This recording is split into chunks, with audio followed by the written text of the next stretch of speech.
పశ్చిమ గోదావరి జిల్లాలో ఎల్ఐసి ఉద్యోగులు రోడ్డెక్కారు. ఎల్ఐసి ప్రైవేటీకరణను వ్యతిరేకిస్తూ విధులు బహిష్కరించి సమ్మెబాట పట్టారు. దేశవ్యాప్తంగా ఎల్ఐసి ఉద్యోగులు సమ్మెలో భాగంగా జిల్లాలోని పలు ఎల్ఐసి భవనాలు మూతపడ్డాయి. ఏలూరు ఎల్ఐసి కార్యాలయంకు ఉద్యోగులు చేరి నిరసన వ్యక్తం చేశారు. ప్రైవేటీకరణ నిర్ణయాన్ని ఉపసంహరించుకోవాలని ధర్నా చేపట్టారు. ఈ కార్యక్రమంలో యూటీఎఫ్ రాష్ట్ర అధ్యక్షులు ఎమ్మెల్సీ షేక్ సాబ్జీ పాల్గొని ఎల్ఐసి ఉద్యోగులకు పూర్తి మద్దతు ప్రకటించారు. ప్రభుత్వ రంగ సంస్థలను కార్పొరేట్ శక్తులకు అప్పగించే ప్రయత్నాలు తక్షణమే ఉపసంహరించుకోవాలని సాబ్జీ కేంద్ర ప్రభుత్వాన్ని డిమాండ్ చేశారు.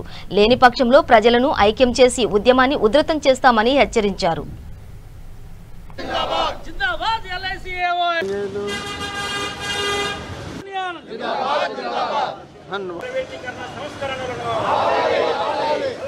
ప్రైవేటీకరణ సంస్కరణలను